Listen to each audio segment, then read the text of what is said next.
जादू है। आपकी चरण धूलि मानव बना देने का काम करती है और वास्तव में परमात्मा की कृपा इंसान बनाने का काम करती है। परमात्मा की कृपा से आदमी आदमी बन जाया करता है। तो एक जिज्ञासु दौड़ा दौड़ा गोस्वामी जी के पास में पहुंचा कि महाराज, आप लिख रहे हैं कि परमात्मा की कृपा से आदमी आदमी बनता है, तो मैं तो परमात्मा को मानता नहीं हूँ, मैं तो कभी भगवान में विश्वास नहीं करता हूँ और ना ही कभी उनके मंदिर में गया, ना ही कभी उनकी पूजा की।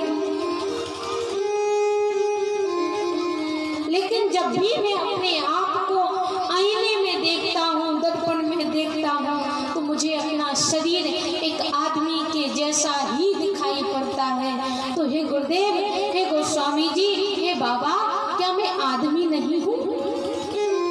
तो गोस्वामी जी ने हंसते हुए बड़ा सुंदर उत्तर दिया। बोले, बेटा, तुम आदमी तो हो, तुम आदमी तो हो, लेकिन केवल आकृति से आदमी हो, प्रवृत्ति से आदमी नहीं हो। और आदमी की आकृति मिल जाना एक बात हो सकती है प्यारे, लेकिन आदमी की प्रवृत्ति मिल जाना बिल्कुल भिन्न बात है।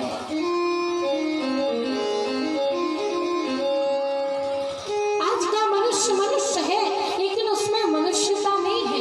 आज का आदमी आदमी है, लेकिन उसमें आदमीयता नहीं है। और सचमुच होती है मुश्किलें, आसान बड़ी मुश्किल से आदमी बनता है, इंसान बड़ी मुश्किल से। धर्म की राह पर चलना कोई खेल नहीं, फर्ज की होती है पहचान बड़ी मुश्किल से। मैं की मस्ती से बढ़कर है खुद ही की मस्ती, होश में आता है इंसान बड़ी मुश्किल से। और बोले, ढूंढने से तो प्रभु भी मिल जाते हैं, लेकिन ये आँख कर सकती है पहचान बड़ी मुश्किल से। राम हरि गुण गा, ये जिंदगी बेकार ना कर, क्योंकि ये चोला मिलता है नादान बड़ी मुश्किल से। ये चोला मिलता है नादान बड़ी मुश्किल से। आज का मनुष्य मनुष्य है, लेकिन उसमें मनुष्यता नहीं है। केवल आकृति से आदमी है, प्रवृत्ति से आदमी नहीं है। महाराज, एक कोई व्यक्ति रास्ते में सफर कर रहा था, चलता जा रहा था, तो उसे बड़े जोरों की प्यास लगी। एक घर दिखाई पड़ा, तो सोचा मैं इस घर में जाकर अपनी प्यास बुझा लेता हूँ। तो गया और घर का जो मालिक था उससे कहा, भैया, मुझे बड़े जोरों की प्यास लगी है, थोड़ा सा पानी मिलेगा? तो घर का जो मालिक था वो कहने लगा कि भैया जरा ठहर जाओ, कोई आ जाए तो हम उससे कहकर तुमको पानी पिला देंगे। अब महाराज, बहुत देर हो गई, कोई आदमी नहीं आया। तो उसने कहा, भैया, बड़े जोरों की प्यास लगी है, थोड़ा सा पानी मिल जाता तो मैं अपनी यात्रा को सफलतापूर्वक कर पाता। थोड़ा सा पानी मिल जाए तो मैं अपनी प्यास बुझा लूँ। तो घर का मालिक फिर से कहने लगा, मैंने कहा ना कोई आदमी आ जाए तो उससे कहकर तुमको पानी पिला देंगे। तो महाराज, जो प्यासा व्यक्ति था उसने कहा कि कुछ देर के लिए तुम ही आदमी बन जाओ, तुम क्या पशु ही बने रहोगे? तो आज का आदमी आदमी तो है, लेकिन उसमें आदमीयता नहीं है। मनुष्य है, लेकिन उसमें मनुष्यता नहीं है। तो मनुष्यता कहाँ से आएगी? अच्छा व्यक्तित्व कहाँ से आएगा? बोले, जो राम जी के सानिध्य में रहते हैं वो आदमी बन जाया करते हैं। और वास्तव में परमात्मा की कृपा आदमी को आदमी बनाती है, और आदमी को आदमी तो बनाती ही है, साथ में पशु को भी आदमी बना देती है। मैं नहीं कह रही हूँ, रामचरितमानस कहती है, राम जी के सानिध्य में जितने भी बंदर भालू रहे वे सब के सब मनुष्य बन गए। मदादी नरे सब पीरा,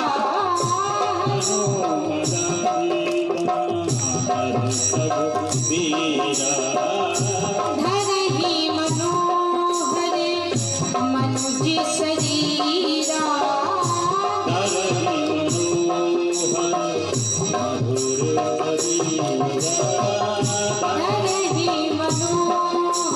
मनुज शरीरा।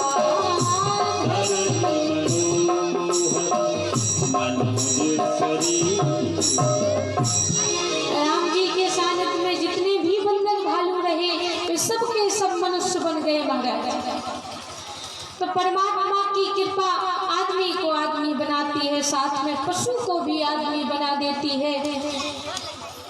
ये तो राम जी की कृपा का फल है। और रावण की कृपा का फल, बोले रावण की कृपा का फल क्या है? बोले रावण के सानिध्य में जितने भी मनुष्य रहे वे सारे के सारे पशु बन गए। रावण पहुंचा मारीच के पास में, तुम हिरण बन जाओ। तो मारीच ने कहा हम तो अच्छे भले मनुष्य हैं, हमें हिरण क्यों बनाना चाहते हो? बोले बन जाओ, नहीं तो मार मार के बना देंगे।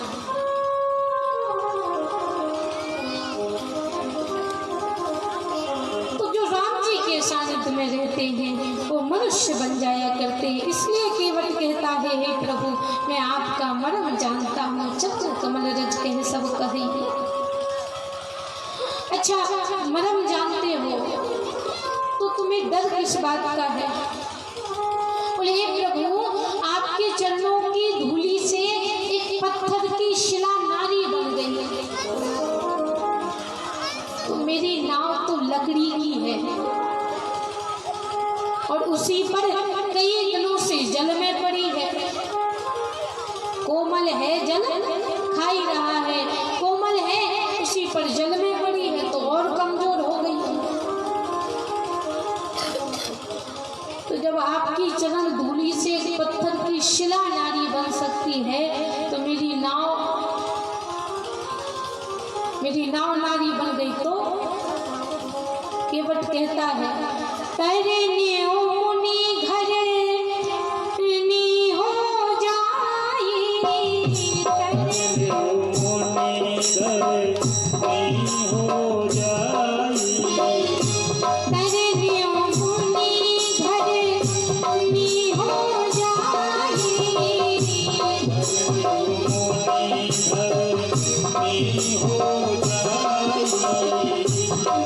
उड़ाई, बात पड़े मोरी नाव उड़ाई, बात पड़े मोरी नाव उड़ाई।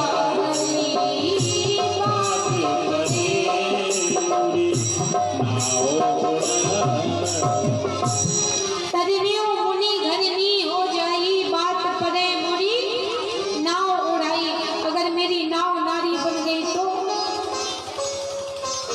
राम जी ने कहा नाव नारी बनेगी तो इसमें तो नाव का ही सौभाग्य है।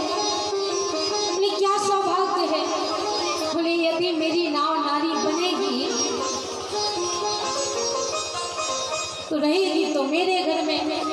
तो राम जी ने कहा नाव नारी बन गई तो इसमें नाव का सौभाग्य। बोले क्या सौभाग्य है? बोले वो अपनी जड़त्व से मुक्ति प्राप्त कर लेगी, वो अपने जड़त्व से मुक्ति प्राप्त कर लेगी, सगुण साकार रूप में आ जाएगी, जड़ से चेतन अवस्था में आ जाएगी, मुक्त हो जाएगी। केवट ने कहा प्रभु मेरी नाव मुक्ति नहीं चाहती। क्यों नहीं चाहती? बोले हे प्रभु मैं आपका भक्त हूं ना, तो मेरी नाव भी आपकी ही भक्त है। मैं आपका भक्त हूँ तो मुझसे जुड़ी हुई प्रत्येक वस्तु आपकी भक्ति ही कहलाएगी। और भक्त कभी मुक्ति की कामना नहीं करते, भक्त केवल और केवल भक्ति चाहते हैं। मुक्ति कौन चाहता है? बोले मुक्ति तो सिर्फ ज्ञानी चाहते हैं, भक्त केवल और केवल भक्ति चाहता है।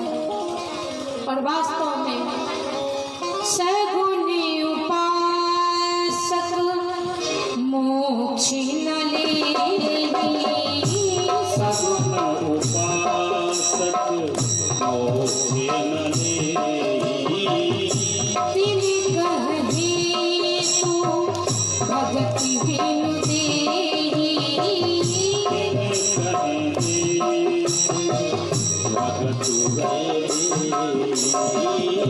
तेरी कहे तू भगति बिनु देही, सगुण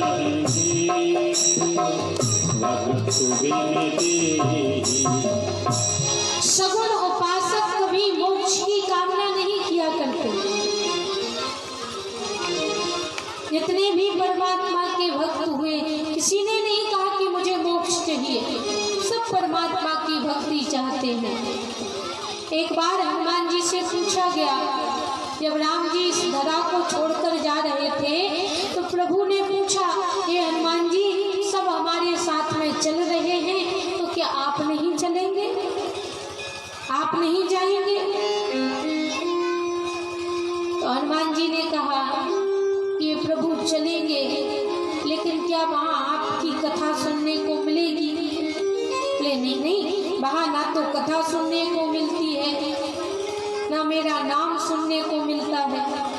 तो हनुमान जी ने कहा कि ऐसा धाम हमें नहीं चाहिए जहाँ ना तो आपकी कथा सुनने को मिलती हो और ना ही आपका नाम सुनने को मिलता हो, क्योंकि हे प्रभु, मैं आपके बिना तो रह सकता हूँ, लेकिन आपके नाम के बिना नहीं रह सकता। एक बार काकभूषण जी से पूछा गया, हे महाराज, आपने बहुत भक्ति कर ली, परमात्मा ने कहा चलिए हम आपको मोक्ष देते हैं। तो उन्होंने भी कह दिया, प्रभु ये मोक्ष होता क्या है? भगवान ने कहा कि जब यह जीव 84 लाख योनि के भव बंधन से मुक्त होकर मेरे ही रूप में आकर मिल जाया करता है, फिर उसे संसार में जाने की आवश्यकता नहीं पड़ती, यही मोक्ष है। बोले ऐसा मोक्ष हमें नहीं चाहिए। उन्होंने भी कह दिया, सगुण उपासक मोक्ष न लेंगे तन कहे हेतु भगत बिन तेरी, मुझे मोक्ष नहीं चाहिए। तो आज केवट भी कहता है, प्रभु मेरी नाव मुक्ति नहीं चाहती, ना तो मेरी नाव को मोक्ष चाहिए और ना ही मुझे मोक्ष चाहिए। तो राम जी ने सोचा क्या करें। केवट कहता है कि हे प्रभु, मैं नाव लेकर नहीं आऊंगा, मेरी नाव मुक्ति नहीं चाहती, और नाव नारी बन गई तो घर में रहेगी, और मेरे घर में पहले से ही एक नारी है, पहले से ही एक पत्नी है, और दूसरी आएगी तो झगड़े नहीं होंगे। एक तो हमसे संभाली नहीं जाती, दूसरी आएगी तो क्या होगा महाराज फिर? तो लक्ष्मण जी ने कहा, पत्नी को समझा लेना। तो केवट कहने लगा, भैया लक्ष्मण, हम नहीं समझा सकते। लेकिन क्यों नहीं समझा सकते? कैसे आदमी हो? भगवान को तो समझा सकते हो, लेकिन अपनी पत्नी को नहीं समझा सकते।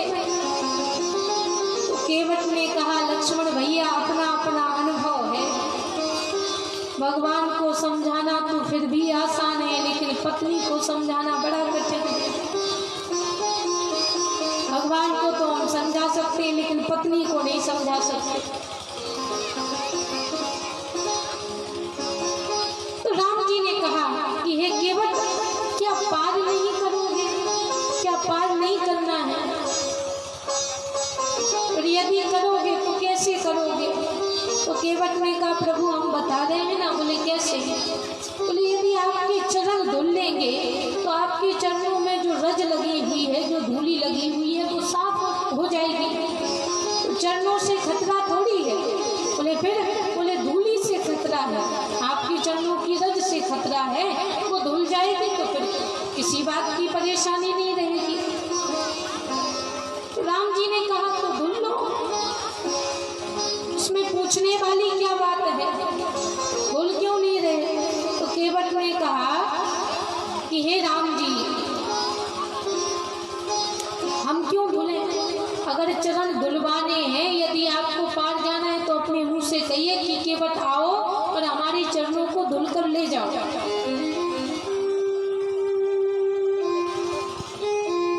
तो राम जी ने कहा, इसमें भी कोई कहने वाली बात है, आकर धुल लो।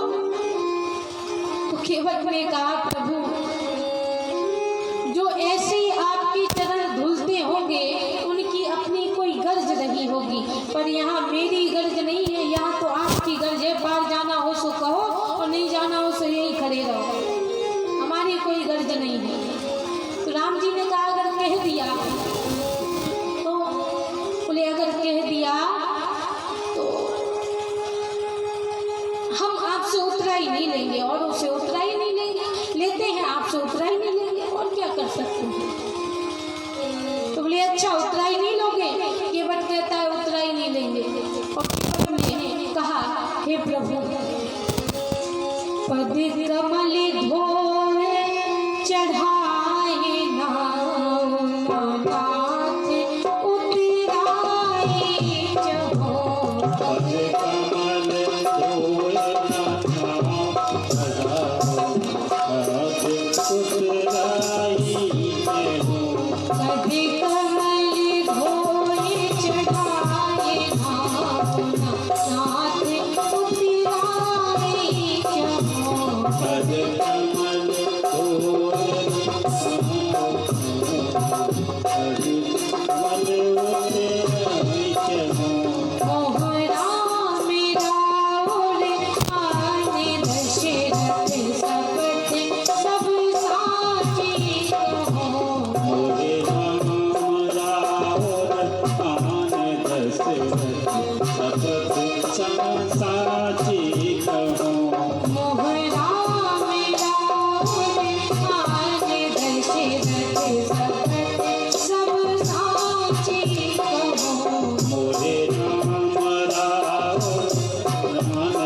हे प्रभु पार तो करूंगा ही करूंगा, साथ में उतराई भी नहीं लूंगा। और यदि आपको विश्वास नहीं है तो आपकी कसम और आपके बाप की कसम। अब केवल की भाषा थोड़ी अटपटी थी, केवट पढ़ा लिखा नहीं था तो उसको बोलना नहीं आ रहा था। वास्तव में उसके कहने का मतलब क्या था? बोले जैसे आपके महाराज दशरथ जो आपके पिता हैं उनका वचन कभी खाली नहीं जाता, ठीक उसी प्रकार से मेरा वचन भी कभी खाली नहीं जाता। जैसे उनका वचन हमेशा सत्य रहता है, अटल रहता है, वैसे ही मैं भी शपथ लेता हूँ कि मैं आपको पार करूंगा, साथ में उतराई भी नहीं लूंगा।